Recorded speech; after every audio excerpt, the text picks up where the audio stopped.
आज हम बात करेंगे अमेरिकी राष्ट्रपति डोनाल्ड ट्रंप द्वारा हाल ही में उठाए गए महत्वपूर्ण मुद्दे की, जिसमें उन्होंने विदेशी देशों पर अमेरिका के साथ व्यापार में धोखाधड़ी के 8 तरीके गिनाए हैं।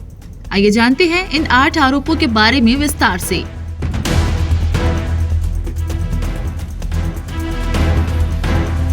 मुद्रा हेरफेर। ट्रंप का आरोप है कि कुछ देश अपनी मुद्रा के मूल्य को कृत्रिम रूप से कम करके अमेरिकी उत्पादों को महंगा बनाते हैं, जिससे अमेरिकी निर्यातकों को नुकसान होता है। मूल्य वर्धित कर को निर्यात सब्सिडी के रूप में उपयोग। कई देशों में लागू वैट प्रणाली को ट्रंप ने अमेरिका के उत्पादों पर अप्रत्यक्ष कर के रूप में देखा है, जिससे अमेरिकी उत्पादों की प्रतिस्पर्धात्मकता कम होती है। लागत से कम मूल्य पर उत्पादों का डंपिंग। कुछ देश अपने उत्पादों को लागत से कम मूल्य पर अमेरिकी बाजार में बेचते हैं, जिससे अमेरिकी उद्योगों को नुकसान होता है।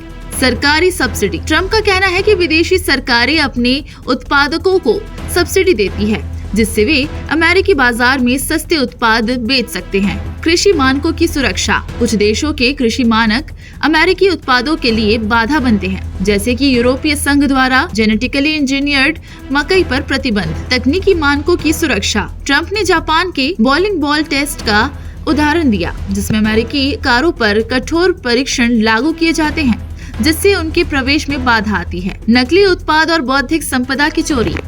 ट्रंप का आरोप है कि कुछ देश अमेरिकी ब्रांड्स के नकली उत्पाद बनाते हैं और बौद्धिक संपदा की चोरी करते हैं, जिससे अमेरिकी कंपनियों को भारी नुकसान होता है। ट्रांसशिपिंग। कुछ देश अपने उत्पादों को तीसरे देश के माध्यम से अमेरिका भेजते हैं ताकि अमेरिकी टैरिफ से बचा जा सके। ट्रंप का मानना है कि ये 8 तरीके विदेशी देशों द्वारा अमेरिका के साथ व्यापार में धोखाधड़ी के रूप में उपयोग किए जा रहे हैं, जिससे अमेरिकी उद्योगों को नुकसान हो रहा है। उन्होंने इन मुद्दों को सुलझाने के लिए कड़े कदम उठाने की बात कही है।